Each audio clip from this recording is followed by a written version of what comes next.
পঞ্চায়েতের এনওসি ছাড়াই গড়ে উঠেছে টাওয়ার। হাইকোর্টের দ্বারস্থ এলাকাবাসী, নির্বিকার প্রশাসন। এলাকায় গড়ে উঠেছে বেআইনি টাওয়ার, অভিযোগ এলাকাবাসীর। পুলিশ প্রশাসন ও কোর্টের দ্বারস্থ হয়েও কোনো কিছু মেলেনি, এমনটাই দাবি গ্রামবাসীর। ঘটনা পশ্চিম মেদিনীপুর জেলার অন্তর্গত কেশপুর ব্লকের ৯ নম্বর অঞ্চলের আনন্দপুর গ্রামে। আনন্দপুর গ্রামের পরিয়াল পাড়াতে একেবারে গ্রামীণ রাস্তার পাশেই নিয়ম বহির্ভূতভাবে একটি টাওয়ার গড়ে উঠেছে বলে অভিযোগ করেন এলাকাবাসী। তাদের অভিযোগ, মোবাইল কোম্পানির টাওয়ার তৈরি করতে গেলে যে নিয়ম থাকা প্রয়োজন, সেই নিয়ম নীতির তোয়াক্কা না করে একেবারে গ্রামীণ রাস্তার পাশে দুটি বাড়ির মাঝে সংকীর্ণ জায়গায় গড়ে উঠেছে এই টাওয়ারটি তৈরি করার জন্য গর্ত খুঁড়তে গিয়ে জেসিবির আঘাতে পার্শ্ববর্তী মাটির বাড়িও ফেটে গিয়েছে বলে জানান। সেই সঙ্গে টাওয়ারের কাছে থাকা কর্মীদের থেকে কটূক্তি ভেসে আসছে। মহিলাদের উদ্দেশ্য করে গ্রামবাসীরা বাধা দিতে গেলে তাদের মারধরেরও হুমকি দেওয়া হয়েছে।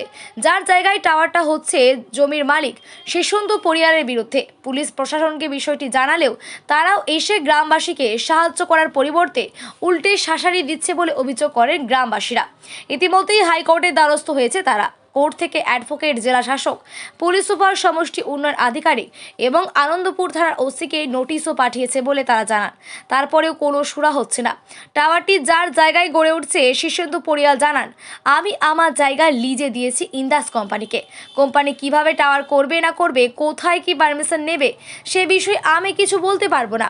আর আমি কাউকে মারধর করার হুমকি দেইনি। অন্যদিকে টাওয়ার তৈরি করে সংস্থা ইন্দাস কোম্পানির দায়িত্বে থাকা আধিকারিকের সাথে যোগাযোগ করলেও ফোন ধরেননি তিনি। পাশাপাশি আনন্দপুর ৯ নম্বর গ্রাম পঞ্চায়েত প্রধান তাপসী খান বলেন, আমার পঞ্চায়েতের কাছে এসেছিল ওই কোম্পানি। আমি তাদেরকে নির্দিষ্ট নিয়ম মেনে ডকুমেন্টস জমা করতে বলি। পরে অবশ্য তারা আমার কাছে কোনো যোগাযোগ করেনি। সেই সঙ্গে আমার গ্রাম পঞ্চায়েতের পক্ষ থেকেও এখনও কোনো অবজেকশন সার্টিফিকেট দেওয়া হয়নি। এরপর কিভাবে তারা এলাকায় টাওয়ারে তৈরি করেছে, আমি সে বিষয়ে কিছু বলতে পারবো না। গ্রামবাসীরা আমার কাছে এসেছিল, তাদেরকে বিষয়টি আমি শুনেছি। তবে প্রশ্ন উঠছে, পঞ্চায়েতের প্রধানের অনুমতি ছাড়া কিভাবে সেই এলাকায় বেআইনিভাবে পাড়ার মধ্যে একটি কোম্পানির টাওয়ার গড়ে উঠতে পারে। বারবার গ্রামবাসীরা পুলিশ প্রশাসনের দ্বারস্থ হয়েও কোনো সুরাহা মিলছে না, সে বিষয়ে উঠছে প্রশ্ন। প্রথমত 20 মিটারের নিয়মটা, ওটা তৈরি করা নিয়ম কে করেছে জানি না। আমার কোনো রিটিন কাগজ আমি কোথাও দেখিনি, কেননা বহু জায়গায় দেখেছি এসএসকেএম হাসপাতালের উপরে টাওয়ার আছে। আমার বাড়ির পাশে টাওয়ারটা একবার দেখিয়ে দেবেন এই ছবিটা। এটা হচ্ছে কত মিটার হবে দেখে নেবেন। ওর তলাতেও বাড়ি আছে, এখানেও বাড়ি আছে, ওখানেও বাড়ি আছে। জায়গাটা পড়েছিল, জায়গার আমাদের অঞ্চল অফিসের ওপরে আছে। বিভিন্ন জায়গায়, বিভিন্ন হসপিটাল, বিভিন্ন ইয়েতেই টাওয়ার হয়। টাওয়ার ছাড়া আপনার আজ মোবাইলগুলো চলবে কি করে? ল্যান্ডলাইন কোথায়? মোবাইলটা আপনার পকেটে বুকে নিয়ে ঘুরতে অসুবিধা নেই, কিন্তু টাওয়ার হলে অসুবিধা হয়। এটা কোন ধরনের মানে অনৈতিক কথাবার্তা, এটা তো আমার জানা নেই। তো যাই হোক, আমি এখন কোম্পানির সাথে অলরেডি এগ্রিমেন্ট হয়ে গেছে আমার, এবং এটা মেদিনীপুরে গিয়ে রেজিস্ট্রি অফিসে রেজিস্ট্রি হয়ে গেছে। আমি রেজিস্ট্রি হয়ে গেছে, 20 বছরের নিজ দিয়েছে ওরা। এরপর যদি কোম্পানি আপনারা লিগেলি বাধা দিয়ে যদি বন্ধ করতে পারেন, কোম্পানি বন্ধ করবে। আর যদি কোম্পানি করতে পারে, কোম্পানি করবে। গ্রামের থেকে যে পঞ্চায়েতের এনওসি পেয়েছে না? ওরা পেয়েছে, ওরা নিয়েছে।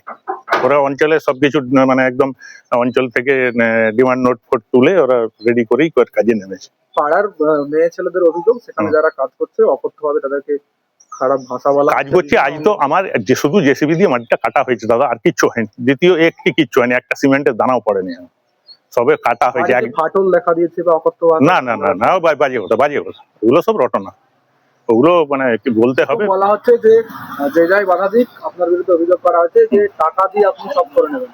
না না, এই কথা, আমার টাকা কোথায় পাবো আমি? আমার বাবা বৃদ্ধ মানুষ, আমার সামান্য একটা ওষুধের দোকান আছে, সেটুকু চলে, সংসারটা চলে কোনো রকম। আমি কোথায় কি টাকা দিতে পাবো?